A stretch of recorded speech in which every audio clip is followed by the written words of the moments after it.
Welcome back to the Devy Devotional, where we stay devoted to Devy all year long. On tonight's episode, we will be diving into the 2021 rookie wide receiver class and breaking down some that we think are a little over and underrated.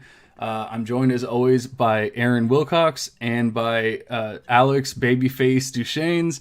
And how you boys doing? My face is a little cold, but I bet. I'm doing pretty well here, but I am shocked by the facial lack of facial hair.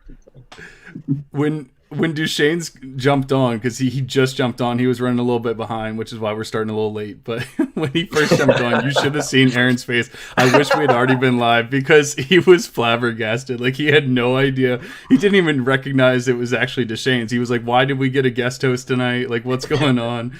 But yeah, I need to bring over my camera. I can't look at myself right now. But yeah, so like I said, we're going to be diving into the rookie wide receivers and everything. But I wanted to ask you guys a couple questions before we actually dove into it.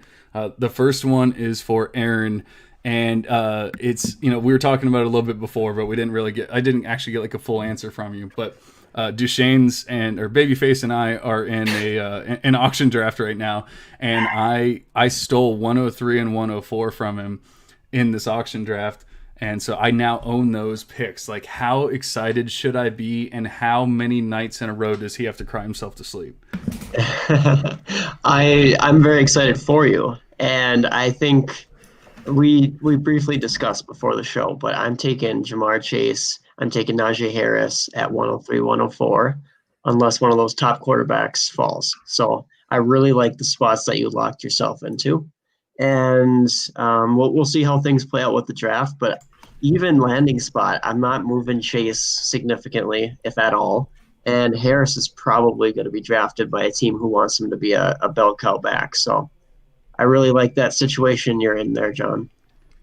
Now, how much did it hurt Duchesne's? Because a little background, but like Duchesne's had the picks for a while, because this is a 24-hour slow auction. He had the picks for quite a while, and then I swooped in at the last minute, at least on 103. I kind of think I took over 104 pretty early, but I swooped in at the last minute, took it over. Was the one I was on for a while. Yeah. So how did that feel, buddy? I mean, it hurt, but you're drafting him at $63. All right, hey, let's put that in perspective here, okay? $17 behind 102. Yeah, 102 a quarterback, though, most likely. I mean, it has to be a quarterback now. 103 can be a quarterback. It could, but if you're going to take Chase at 103, which you should, unless you're an idiot. Well, I also have 104, so it doesn't really matter. Well, I also am. For $6 more, you had Devonta Adams go. For $50, DJ Moore went. Like, I'm just saying, at 103, $63. There's no risk discount. But I messaged your co-owner, after I took over the 103 pick, and I asked him how hard you were tilting, and his response fed my soul for years to come. So I don't. That's all I ever need. I don't care how much I paid for it. It was worth it. Yeah. Let's move on. Let's move on. All right. So the other question I wanted to ask really quick, doesn't have to be like a huge ordeal or anything, but like, what do you guys think of Urban Meyer being hired by Jacksonville? What do you think, Aaron? I am neutral on it. I think he's going to be a solid hire for sure. I don't think he's going to be like the coach who gets canned after his first year. However, I don't have a strong take on it. I mean, he's been able to develop quarterback prospects in the past at the college level, though. So, I mean, that's different than NFL.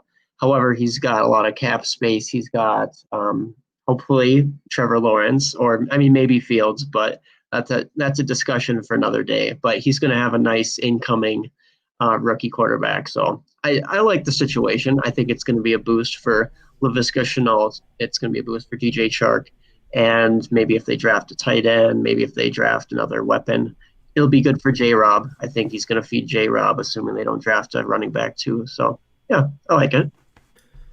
I'm a bit indifferent on it. I mean, he hasn't coached, and it's only been 2 years, but he stepped away for medical reasons, didn't he? Did those go away, or did he step away because an investigation was coming? Or No, he stepped away because he didn't like the Gators recruiting class. Okay, well, But he called it medical reasons. yeah, Though. okay. I mean, I don't think that there's any chance they take Fields or anybody but Lawrence there. And I mean, I don't know. I'm not hyped up more or more off of any of the Jacksonville players because of the hiring. I'm a bit indifferent, neutral on it.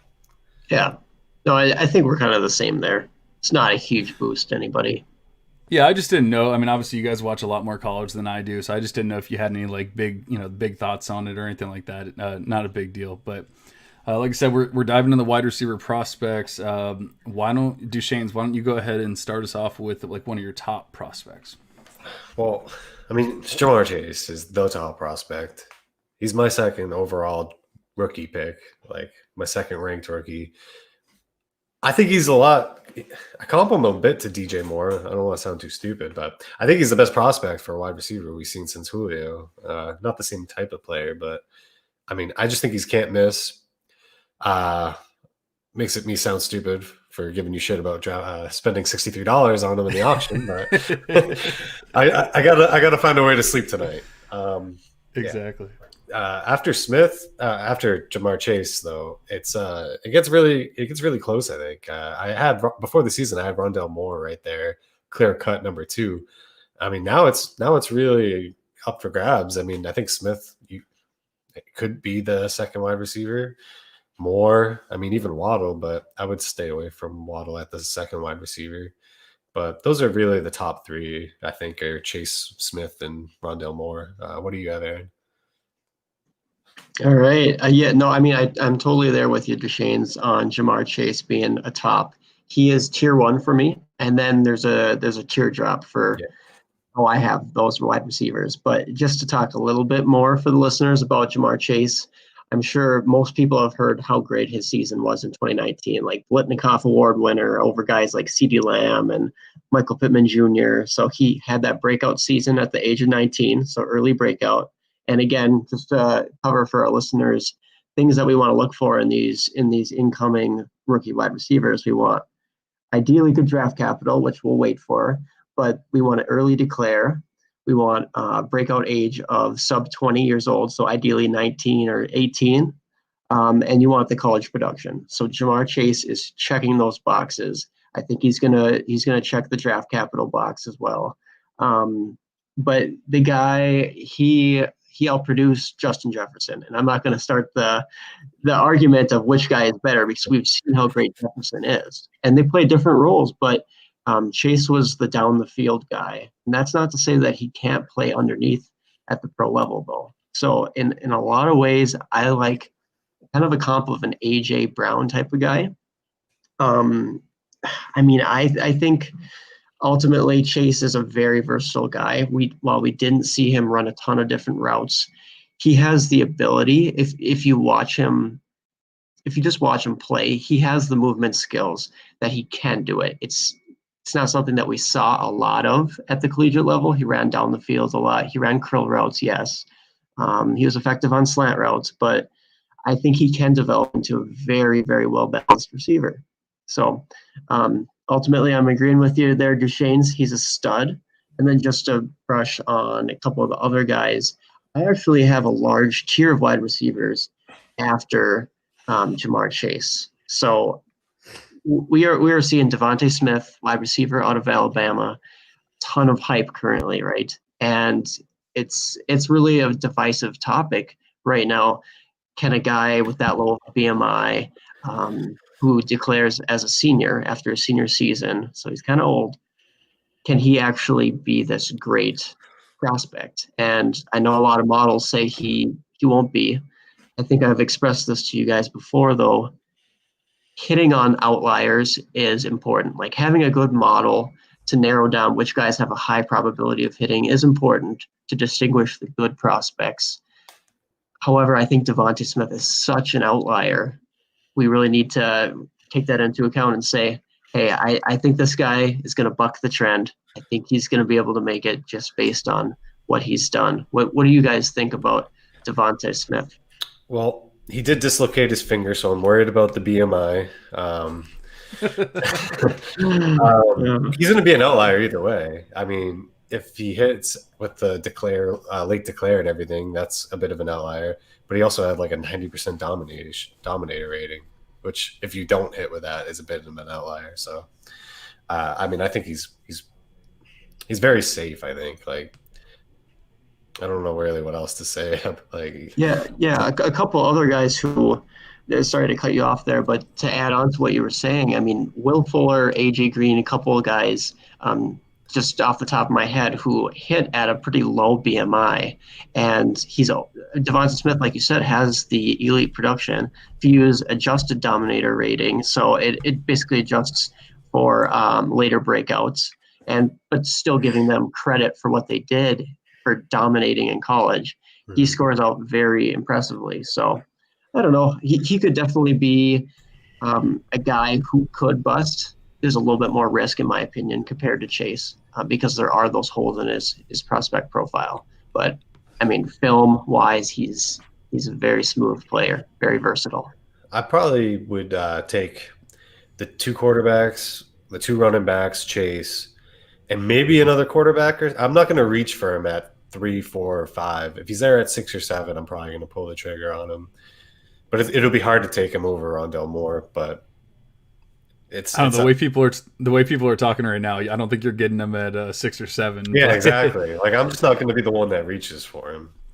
Yeah, there's nothing wrong with that, but and maybe because of like the risk factors, maybe you don't want to reach for him like you're saying, but you would still take him once you get to that threshold. But like a guy like Marquise Brown, everyone was talking about his his BMI, his size, and while he hasn't exactly blown up in the NFL, I don't necessarily think it's been his fault or the fact that he can't like truly stay healthy or anything like that. Like he had the injury coming into his career, but he seems to have healed up from that, and then he seems to have been pretty healthy since then.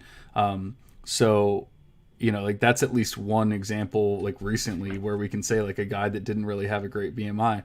And then I've never actually looked at CeeDee Lamb's BMI, but just looking at him, like he's literally a freaking toothpick. Like it bothers me every time I see him on the field. I feel like he's going to get broken in half, and maybe it's just like me seeing him for like the first time or whatever. But it actually, I feel like he's going to get hurt on every play. So maybe it's just one of those players you have to like turn the TV off and just be like, "Yep, I'll just watch him score points." Right. And at the end of the day, Devonta Smith is 6'1", 175-ish at the moment, but these guys are going to pack on the pounds. They're going to train really hard. They're going to bulk up. NFL teams are going to help them in their strength and conditioning programs. And I could see him bulking up in the 180s. I think it's going to work out just fine. I was going to say, I could even see 190. I mean, he has a 6'1" frame. I mean, maybe he's not like that, like, like obviously I get into the 200s, so like I'm 6'2", 220, but I'm sure he can at least get to like the 185, 190 range or something. If he can do that, then no one's worried about his BMI anymore. I mean, looking at Mac Jones, maybe they don't even have a weightlifting room in Alabama, so he could probably pack on pounds like no problem. It's so true. Like they have a In-N-Out burger instead of a weight room. I ain't shaming, man. I got the same body. It feels good. Yeah, but you're also not trying to like go into the NFL draft either. So I might. I don't think. Yeah, I was gonna say you might. You never know. So the first two wide receivers that we've been talking here, Jamar Chase and Devonta Smith, were just mocked. I think it was Dane Brugler's NFL mock. Devonta Smith was mocked 3rd overall, going to the Miami Dolphins, and Jamar Chase going 6th overall to the Philadelphia Eagles. And if those things come true, those guys, I mean, they're going to be very sought after assets, whether you agree with, taking a wide receiver that early or not. So, and Dane Brugler is plugged into a lot of NFL sources, and he does good work. I like what he's put out in the past. So there might be some merit to that. But what up, anyways, Troy? What up, Troy? I wanted to say really quick, 103. Don't you mean Tua and the Texans? Oh. Deshaun goes to Miami. Deshaun goes to Miami, but then they're not getting Devontae at that point, though. Oh yeah, true. Very true. All right, So so like you said, we talked about Devontae, we talked about Chase. You mentioned a couple of the other guys. Were there any of the other ones that you would truly like have in that top tier, or like at least the second tier, or anything like that, that you would consider like a top prospect? yeah, so in that second tier, like I said, Jamar Chase is up top, and then I'd like Deshane's to weigh in on some of these guys. But in my second tier, I have Devonta Smith out of Alabama, Rashad Bateman out of Minnesota, Jalen Waddle out of Alabama, Terrace Marshall out of LSU, Rondell Moore, Purdue, Tylen Wallace, Oklahoma State, and Amon-Ra St. Brown out of USC, in that order. So those are all guys in the same tier for me. So if I'm picking in that mid to late first, even early second, I mean, I'm okay with any of those guys, really. Wow. That's a big tier for me. I cut it up a little bit more. I got Chase, Moore, and Smith together in another tier. And then after that, I have Rondelle Moore. I just said Rondelle Moore and Smith. After them, Jalen Waddle, Bateman. And then I have Wallace and Marshall, and Amon-Ra St. Brown's another tier below, actually, for me. But, I mean, it's not that crazy to mash them all together. I just tried to make more sense of it by breaking them up a little bit more. But, like, Rashad Bateman, all these guys could be such steals because they're going to go late first, early second, mid second. Like, you're going to be, like – at that point, it makes any of these guys really valuable, like very attractive. Like if you're getting Amon-Ra St. Brown at 203 or 204, like that's pretty damn good. It's very good. And like you said, Rashad Bateman, oh yeah, he's going to be attractive. 6'2", 210, broke out his 18-year-old season. I mean, as a freshman in 2018, I mean, he's flashed some really great skills. I don't know if he's going to be this great combine or pro day tester, but he's really solid. Jalen Waddle, I mean, he is a very, very talented guy. I think he'll be a little bit of an interesting study as far as, he didn't really have a true breakout season. That was interrupted due to injury this year. He's an early declare, so he's that going for him, but he's old. I think he's 22, I want to say, but his easy comparison is Tyreek Hill out there, where he has such game-breaking ability. But I still have questions about him. So I don't know. I was gonna ask you guys about Waddle because like everyone's losing their minds about Smith and for good reason. But I've also heard a lot of people talking about Waddle, and obviously like he got hurt. He was having a good start to the year, so it's not like he wasn't doing anything this season. But before that, he really didn't do much. And not saying that like you should discount a guy if he blows up in his junior year, but is it just that it was who was ahead of him, going before that? Is that all that's basically it boils down to?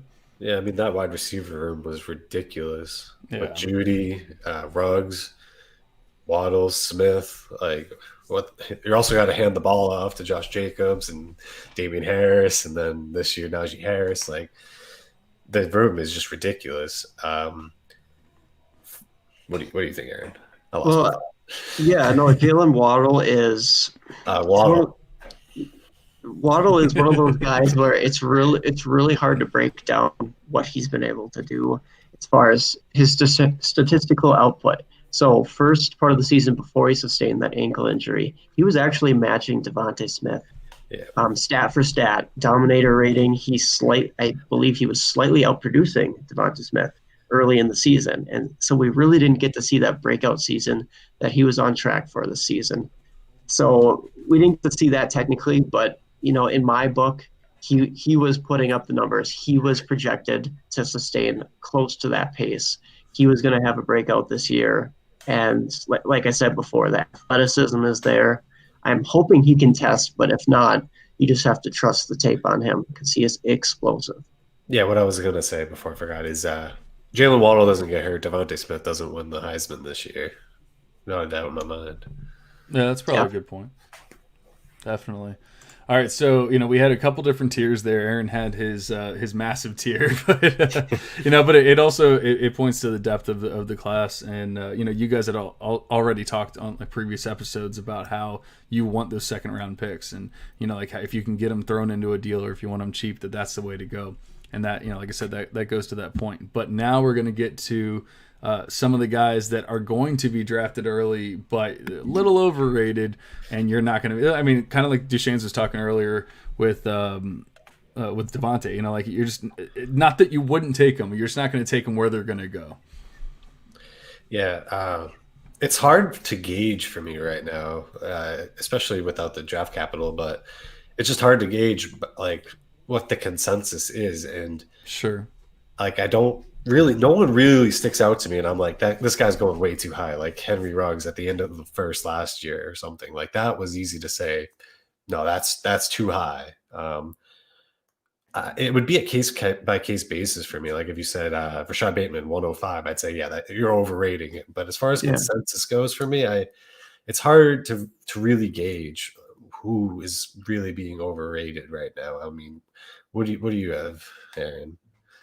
So I will, since you brought up Henry Ruggs, I will bring up a guy who I anticipate going fairly early in the draft, and he's gonna boost up, he's gonna rise up the rookie ranks. However, I don't think he's deserving of a early pick. Right now, if you're drafting, you might be able to snag him for the cheap and see his value rise. But that's Kadarius Toney, wide receiver out of Florida, who had a breakout year. He had done virtually, just very little previous to this year, but he had that breakout. And yeah, he plays in a similar style to Deebo Samuel, but I'm not so convinced that Kadarius Toney has a very high ceiling. He's more of a gadget type of guy in my book. He does have some nice talent. He's elusive at times. He has really good quickness. He offers versatility in your offense. However, I think he's going to be a guy. He was mocked going to Kansas City, 32nd overall in this Dane Brugler mock. So him going in the first round is going to boost up his rookie value as well. So I think that's a guy I'm just not as high on. So knowing that in advance, don't be surprised if I'm just kind of saying somebody else can have him when he rises up the ranks. That reminds me of another Gator from last year, Van Jefferson. Like he goes in the second round, into the Rams, and everyone starts losing their mind about him. And meanwhile, I'm over here. I don't even watch that much college football, but I'm just like, he's not good. He's not very good. Stop drafting him. And yet people are losing their minds about him. And it kind of sounds like the same thing. Like you said, the Gators' offense was pretty damn good this year, and yet he broke out in his senior year. But at the same time, he didn't like truly break out, like not like anything that we see with most of these players that we're talking about drafting. So I'm not saying you shouldn't draft him at any point, but if people are going to start losing their minds about him, taking him in the second or like early third or something, it's probably not a good idea. Right. Analytically, he's not hitting a lot of the marks that you want. He's not an early breakout, early declare. He doesn't have great college production before previous to this year. And as far as playmaking down the field and whatnot, he's not really doing that. So, yeah. Should I ruffle some feathers here with a couple more guys? Oh yeah, of course. That's what we're all about. Maybe. Well, I don't want to be a Debbie Downer on Rondell Moore here. So I think Duchesne's and we might have slightly differing opinions on him. But if you bring it back to freshman year Rondell Moore, I think Duchesne's and I both are just glowing over this guy. He was my wide receiver one heading into last year in Devy. So that's obviously a guy that I loved. And then last year, injury. This year, coming back from that, he didn't look quite as explosive still, in my opinion. And I haven't really seen the down the field plays. And I know I've mentioned that a couple times so far this show. It's just something that sticks out, though, with Rondell Moore for me, is that he's really great underneath, great agility, solid route runner. He's explosive laterally. But is he a guy who's actually going to be taking the ball to the house? Is he going to be breaking off these huge plays at the NFL level? And I'm not sure which version we're getting. Are we getting the 2018 true freshman who just took the league by storm or took college football by storm, or are we getting this guy who's been kind of nicked up, not quite as explosive lately? He's small is another knock, unfortunately. He's really strong, right? He's strong in the weight room, but he's about 5'8", 5'9", and he's 180 currently. And so there's just those concerns. And I mean, if he gets round 1 draft capital, I'll probably change my tune because analytically he fits a lot of the things that we want to see, early breakout and whatnot. So how about you, Deshanes? You just hit on a point that we've been making a lot in our Devy devotionals is especially this year, draft capital is going to be a huge factor, at least for me. I think it should be a factor for a lot of people because it's a very unique year. And if the NFL team likes him, they're going to play him. I'm going to put a lot of stock into draft capital this year, more than I usually do. I still really like Rondell Moore. He's still fighting for that second spot. I'm trying not to get stuck in take lock and keeping him there. I'm trying to be fluid and at least consider Devonta Smith, who's flown up my board this year, rightfully so. I really couldn't tell you who I would take at wide receiver 2. If I got like the 107, I'm picking one of Moore or Devonta Smith. That's where I'm at right now. That's fair, sticking with those guys. Before we move on, I did hear one comp that I thought was, I mean, it's going to be divisive if this comp starts going around the fantasy football community, but Tavon Austin. Yeah, that's what I thought was coming. He's bigger though, isn't he? Isn't he more muscle to him? I mean, I guess I don't know body composition wise. I'm just thinking look wise. I mean, look wise, yeah. I just see them as being kind of underneath guys who are weapons in that area, but I don't know if it translates to NFL dominance. Sort of like a Henry, not the comp, but like Henry Ruggs is more of a weapon in the NFL, but might not be the best fantasy asset. Yeah, and I actually think that Rondell Moore could have a very good floor. Like he could absolutely be Jamison Crowder and a more laterally explosive version of Jamison Crowder, all those things. Mm-hmm. But that's kind of what I see as an NFL role for him more so.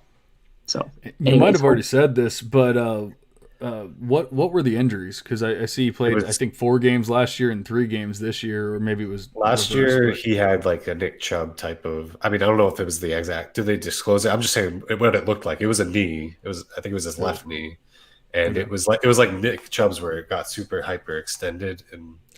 So it was probably all the CLs, not just like the MCL or ACL. I actually think it was just a fairly severe hamstring injury that really hampered him. Yeah, wow. Yeah, which was surprising. I thought for sure last year that he was going out with some sort of torn ligaments in his knee, but no. In college they don't always disclose exactly what the injury is, so I wasn't sure. This year he wasn't so beat up. He opted out and then opted in and then opted out again. I'm pretty sure. Oh, okay. Yep, that's correct. And then that makes me feel a little bit better because you see 2 years of like 4 games and 3 games, and you're like, I don't know what to think about this guy. But okay, I can get behind that then. All right, so now we're gonna move on to some of the guys that you're like, hey, no one's talking about this guy, or if they are, they're like talking about him being some flyer, 4th round pick. But this is my guy. Who are your underrated prospects? I mean, now you set it up different. 4th round flyer is kind of still where I want to have him. It doesn't have to be a flyer. I was just saying, like, the underrated guys, even if it's a 3rd round guy that's going to be in the 2nd or whatever you want. I want to take you guys back. Early October, all right? We just got football back. Where we got we have an Arkansas State. I forget who the hell they play. I think it was Kansas State. And everybody's watching. Everybody's talking about it. And this man, Jonathan Adams, blows up on ESPN and lights Twitter on fire. Anybody remember him? Because I do. And he had a damn good season. Like 75 catches, 1,100 yards, I think 11 touchdowns. He's a senior. I don't know if he broke out last year. Last year he had like 60-something catches, 800 yards. But I liked what I saw. I think he's going to – if he gets 3rd or 4th round draft capital – I mean, I don't think anybody's going to be talking about this guy. He might go undrafted. I don't know. But I'm planting a flag now. Jonathan Adams is the guy that no one else is going to talk about. Dude is 6'3", 220. Yep. If we have a combine or pro days or whatever, like if he can kill it at the combine, and it's in the Sun Belt, but still, like he has a decent profile behind it. Like I could definitely see him being an underrated prospect. Yeah, I do like that. I do like that flag plant there, and the reason I do is just that he does have that alpha size, and I think his MCL issue. So he had some sort of an MCL sprain that he fought through this season, and I think that impacted his explosiveness because watching him, I wasn't really seeing the separation and the speed that I wanted to see out of him. But I think ultimately he's going to end up more explosive than what we saw. So I could definitely see that. I've heard comps, so I hate to keep bringing up Dane Brugler, but this was weeks and weeks ago. He comped him to Kenny Galladay and then Jordan Reed.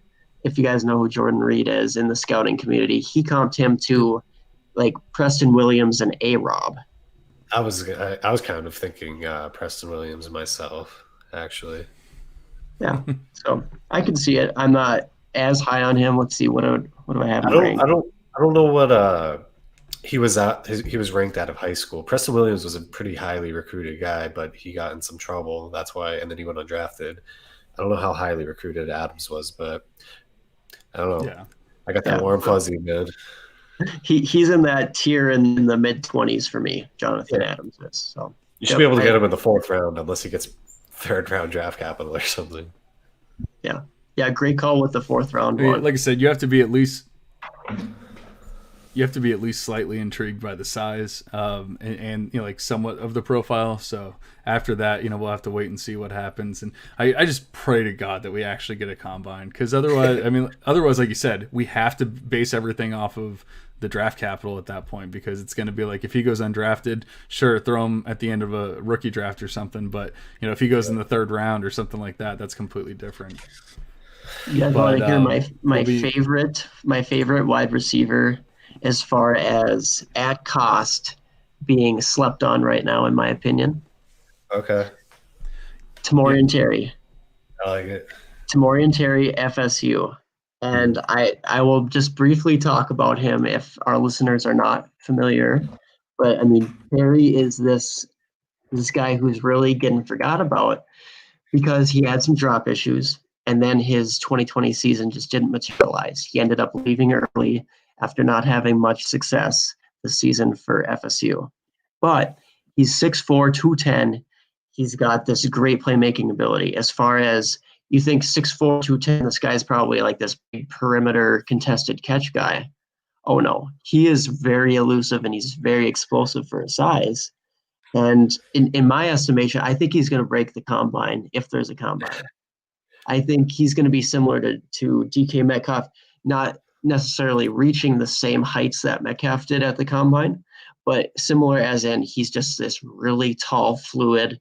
I think he's more fluid than Metcalf, but maybe not quite as physically imposing.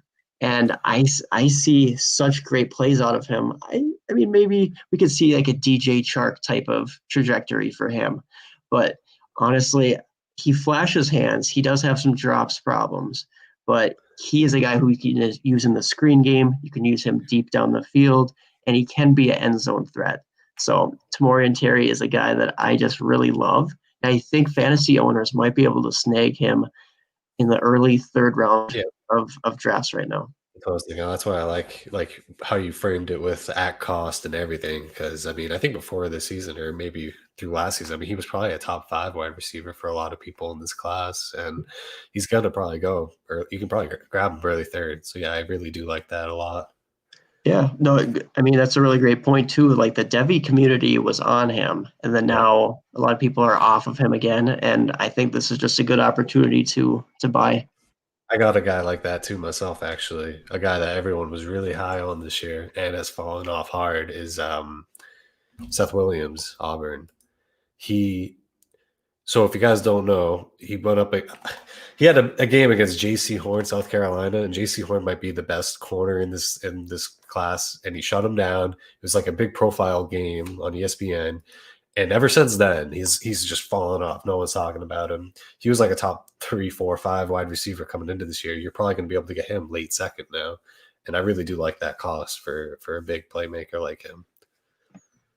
I really like that pick. He's my 11th overall wide receiver in this class. So that's pretty good. I think that's spot on value-wise, like late second round in drafts. And, I mean, the guy has all the size that you want from an alpha.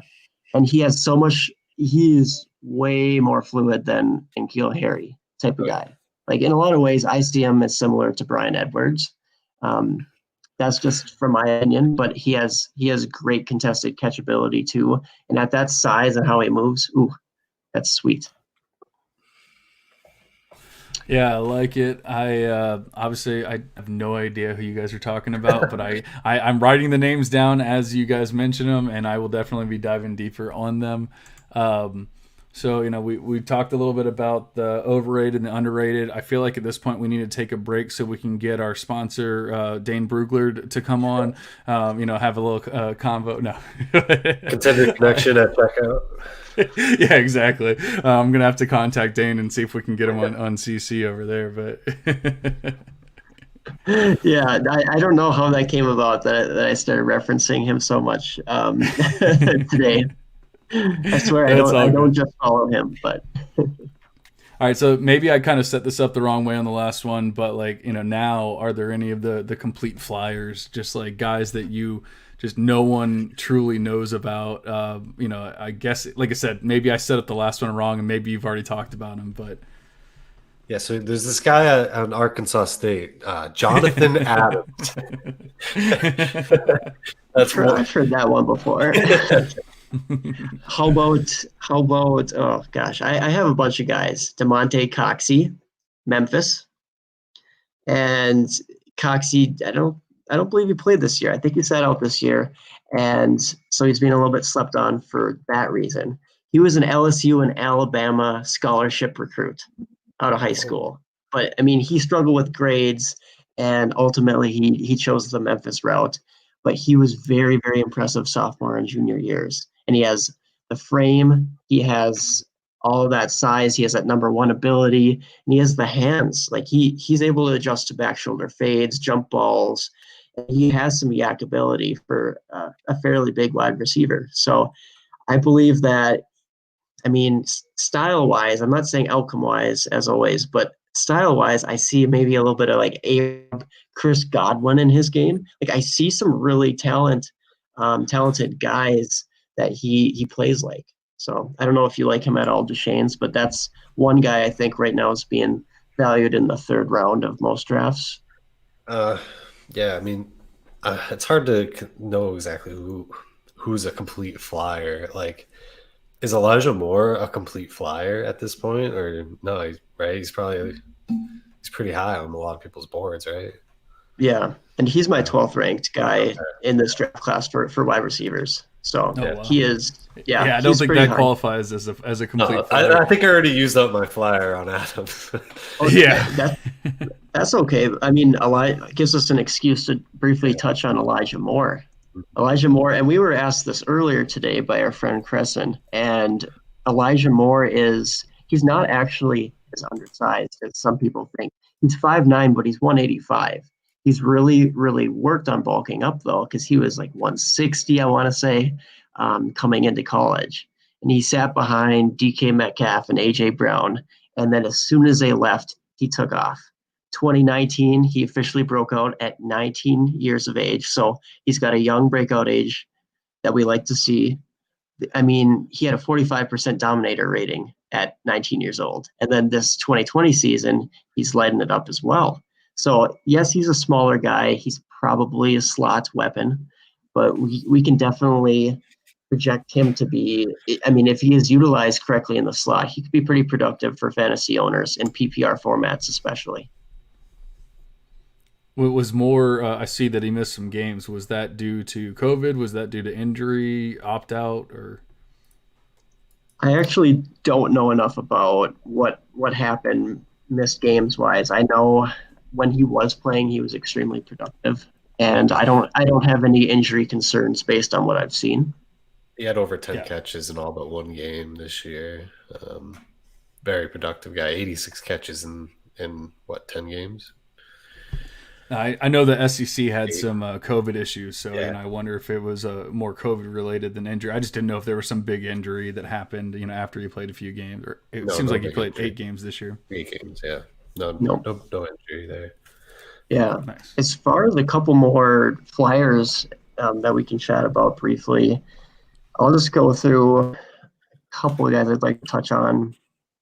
One that I don't think he's going in the top 4 or 5 rounds, but I think there's a small chance. I don't know if he's going to get the draft capital, but Jalen Darden out of North Texas is this Ooh. playmaking guy. He's a small guy. He's 170 something. He's like 5'9", and I just love his explosiveness, his lateral ability. He's like the discount version of Rondell Moore. It's great. Yeah. So that's one guy I like.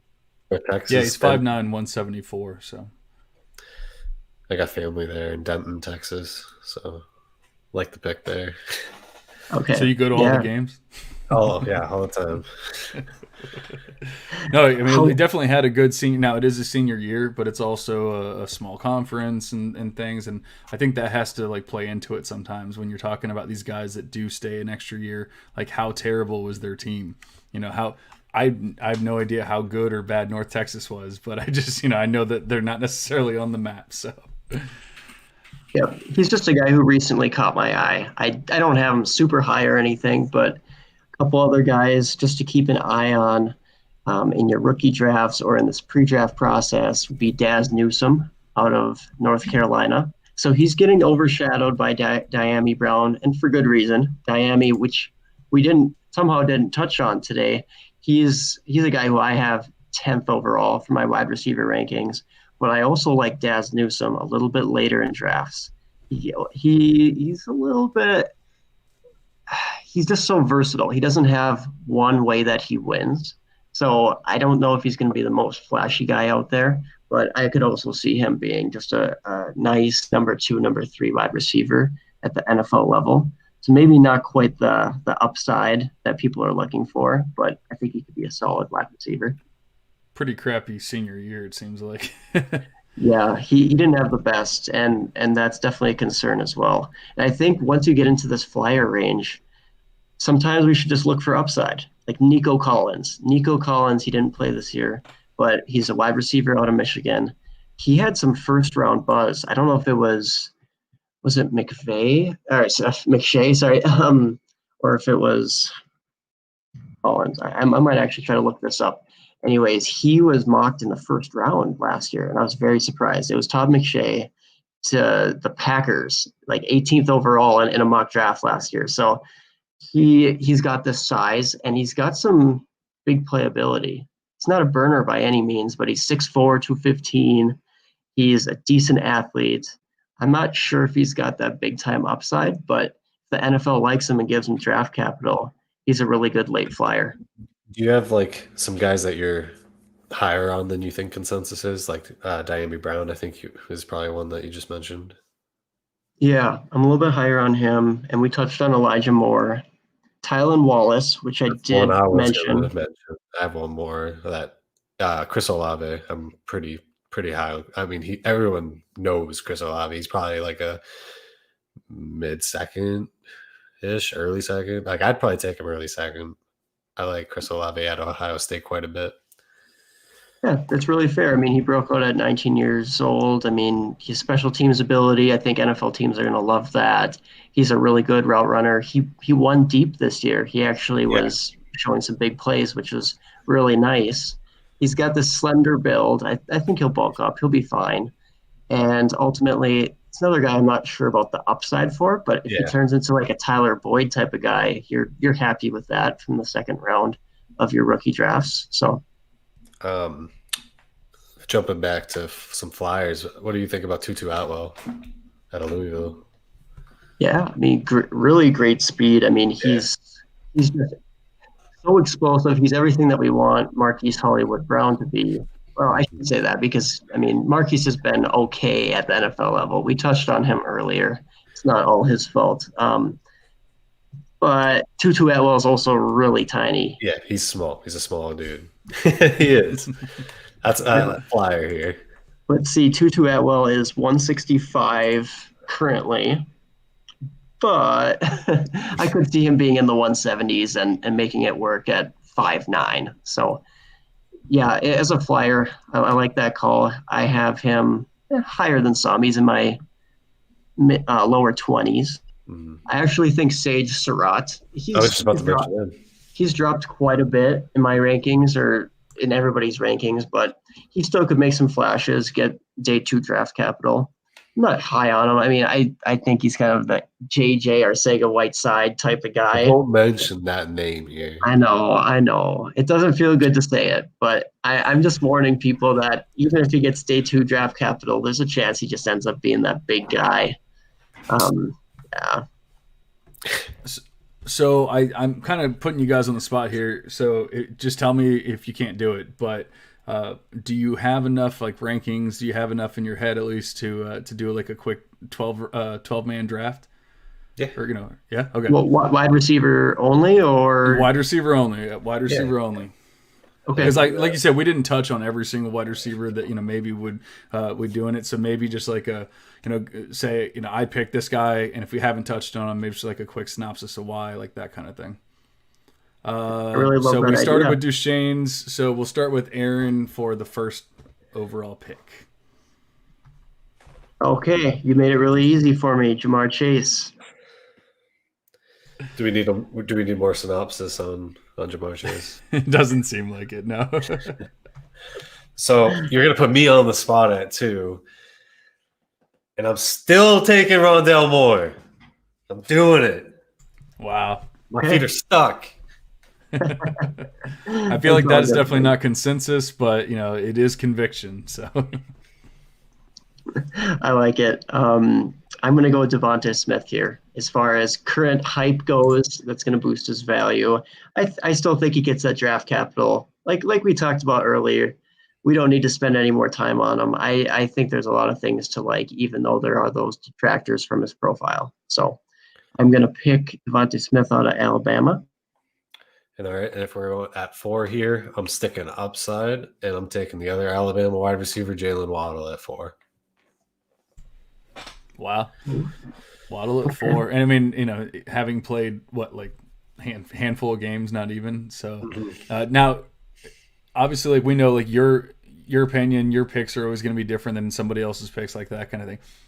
Do you think that that's where he will go, or is that just where you would take him? He might be the wide receiver 3, I think. I mean, I think Moore might be 4. I don't know. I think it's pretty toss-up right here. 3 through 5, I think, could go any way. I mean, I'm expecting who you're going to pick at 5, but you haven't picked yet, so. Oh, yeah. No, Rashad Bateman. Yeah, okay. I'm sure, yeah. There you go. Good call. So Rashad Bateman out of Minnesota. There's a lot to like, and I'm sure we'll cover him more in depth in a future episode, but he's a really talented kid. All right. Now, I think this is where it gets really interesting, I think, is the 6th wide receiver now. Man. I think this is good to do now, too, because we're going off of, like, talent or what we like more. And because this is going to change so much, I think, after draft capital and landing spots. And you can go back and think maybe it shouldn't matter that much. Think about all the people like right now that are saying, I had DeAndre Swift as my number 1 running back, but then the draft happened and I changed him and blah, blah, blah. So, yeah, like, well, think of this when you go into your drafts and remember this. All right. At number 6, I'm going to – fuck, man. Can I take a running back? All right. I'm shooting my shot on Chris Olave here at 6, Ohio State. Nice. I can respect that. I'm going Terrace Marshall here. So I mentioned him a couple of episodes ago. So for the listeners, first of all, if you want to go back and listen to all of our running back content, go check out last podcast.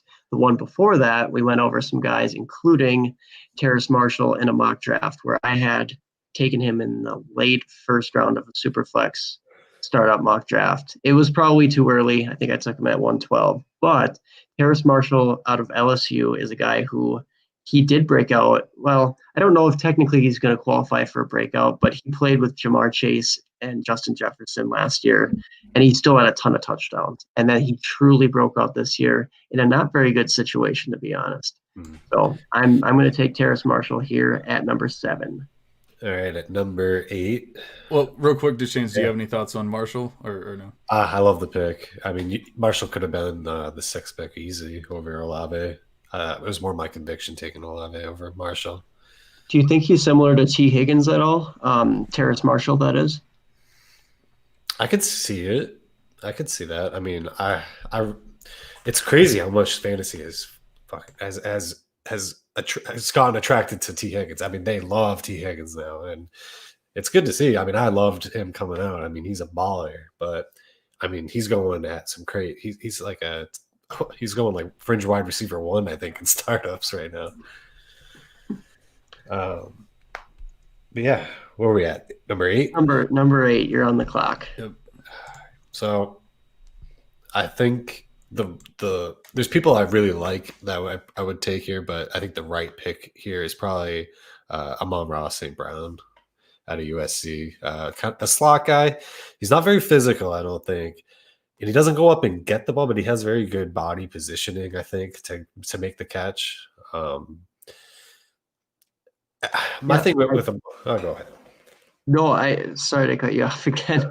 No, you say I was gonna just add that I did see him actually go up and start getting the ball this year, and he had a little bit of that alpha mentality in a couple of games. He had one game, I believe, he had 4 touchdowns this year, and a couple were those nice end zone grabs. So that's just something that I've seen development-wise that I do want to give him some more credit for as well. But I'll go back to you. He might not have one elite trait, and like you said, I don't know if he's going to be a true alpha, but he's a quick and twitchy wide receiver ultimately. So I think he's going to be a really, really solid pro. Maybe not a great pro, but he's another young breakout. He broke out at 19 years old. So he's got a lot going for him. He's a guy that I don't love at 5'6", 7, but if I'm getting him as the 8th wide receiver off the board, I mean, that's fantastic, I think.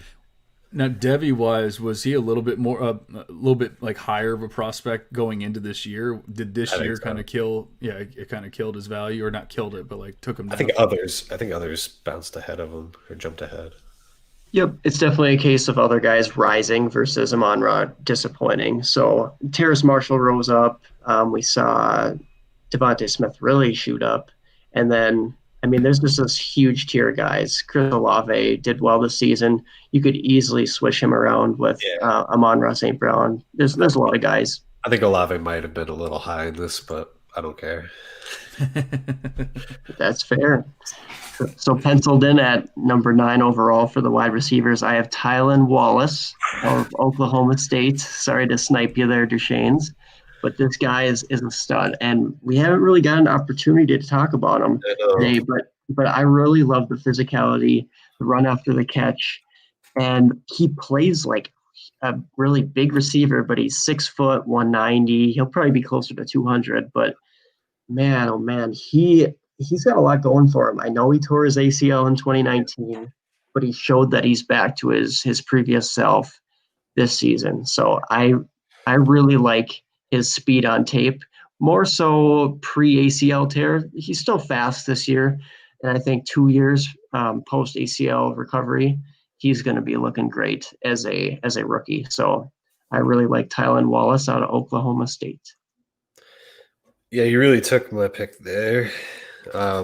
If you're getting Wallace with the 10th as the 10th wide receiver, I mean, oh my God, I eat that up every time. That's like what, late 2nd round probably we're at right here. It's like in super flex drafts, like, oh, that's so good. So, yeah, that wasn't number 9 overall, so you'll be number 9. Okay. All right, I'm Yep. up at 10. All right, at 10. Yeah, I'm gonna go Seth Williams here at 10. He's fallen, but he might fall even more for some. But I can't let him go past 10 here. He's got some great upside. He's got alpha mentality, or bust. But that's the chance you take with the 10th wide receiver off the board. Yeah. Okay. I really like that pick. I think it's a very fair one, and we'll see how the pre-draft process treats him, but he's got a ton of upside. Mm-hmm. And so for this last pick that I have at number 11 overall, I'm going to have to go Daimy Brown out of North Carolina. He's going to be really interesting. I think he'll comp quite favorably. I think he's going to have a good profile. So my buddy Drew Christensen and I have talked at length. He loves Daimy Brown, and he and I came up with some general play style type of things. Like maybe he's a little Terry McLaurin like, but then at the end of the day, is he more of a James Washington who's, a deep threat in college, but when he comes to the NFL, he's not, not that special speed wise. Yeah. But I mean, through the first 6 weeks of this collegiate season, he had a 43% market share touchdowns, 35% market share receiving yards, 39% dominator rating. He really was just eating. He had great statistical output. I know Sam Howell, his quarterback, who's a very good Devy prospect, was slinging the ball to him. But man, Daimy Brown really had a great season, and I think he's likely to get that round 2, round 3 draft capital. So I really like that. And here I'm split 3 ways. I kind of want to go Daz Newsome, his running mate at UNC. Kind of want to go Sage Sarot. Kind of want to go Jonathan Adams. we got our boy Elijah Moore still there. That's who I'm taking right there. Take those words out of my mouth, Aaron. Elijah Moore, 12 wide receiver off the board. See, the chemistry between us podcast mates is it is stupendous. It's like we do it every day, Yeah, it's like I live in the happy hour chat on Twitter. Right. Yeah. Actually, that's very true. Now, actually, I wanted to go back to Daimy Brown real quick with the like he obviously had a lot of yardage. He doesn't have that much in the touchdown department. Was it just a bad offense? Was it just he's not a touchdown scorer, or what is? I think that probably was a good offense. Yeah, very good offense. And he's just not a red zone specialist. So he is a guy that I do worry about at the NFL level, similar to the comps that I threw out for like Terry McLaurin, guys like that, or James Washington. He doesn't have that go-to number 1 wide receiver type of end zone presence. Not to say that he can't, because he flashes good hands, but he's definitely a more down the field type of guy. I think he'll be able to play underneath some too, but at the end of the day, I don't really see him being a true alpha, but I could be wrong there. I mean, he's a pretty talented guy. Yeah, but as far as touchdowns goes, you have Javonte Williams taking 19, you have Michael Carter with 9, and then you also have Daz Newsome who's grabbing some as well. So wait, is Duchesne saying he's due for regression? Yeah, I am a guy that's like, I don't like if you. I tweeted out if Jamar Chase went to Cincy, what do you think of T. Higgins? I don't really like the idea that bringing in a good wide receiver makes another worse, but it could explain why his touchdown numbers weren't stupendous. Sure. No, I just wanted to ask because I saw it was like it seemed like he was catching the ball like deep. He was getting big plays. He had a good amount of yardage, but yet he just wasn't scoring touchdowns. So it seemed a little bit weird. I just wanted to touch on it for a minute. So at 13th overall, no, I'm just kidding. However, wait, I'm sure you guys could probably keep going, but we also have 6 months to or I guess not 6 months because we still have the draft and everything. So we have about 4 months before that we can continue talking about all this stuff. So we have plenty of time to dive into all those like deep guys in the 4th and 5th round. In fact, I just won we're talking about that auction draft that we're in. I just won the 401, so I'm going to need to know who I'm picking at 401 there. Well, you paid twice as much as you should have. I did. I paid $2 out of 500. So, oh man. But yeah, I appreciate you guys, going over, covering all the wide receivers and everything. We're going to be back next time. I was about to say next week, but I don't think it'll be next week unless these guys are ready to jump back in. But next time we'll be back talking about the quarterbacks and the tight ends. I know I said wide receivers and tight ends for this episode, but we figured that we might be talking for like an hour and a half, 2 hours at that point. So we're going to do the quarterbacks and the tight ends next pod. And, obviously we have a lot to talk about there, I think. Thanks for having me. I think the quarterback and tight end segment, we might be more divisive. This wide receiver, it's hard not to like all of them, but I think we're going to get some – I have some takes on some people that I'm going to be fading, so that one could be juicy. We should name that next podcast with the quarterbacks and tight ends. We should name that Kyle Pitts punching bag. So I think neither one of us are extremely high on him, but maybe things have changed. We'll see. It'll be interesting to see, just knowing Duchesne's, knowing his takes, and like you said, talking to him every day. I know who he wants at 101 in our when we do the draft on the next pod, but we're gonna have to see who gets the 101 and what happens, if he's a man of his word or if he's gonna succumb to the pressure. but appreciate you guys listening. We're right at an hour, so we're making pretty good time. We will be back next time to talk QBs and tight ends, but until then, we're cashing out. See you guys.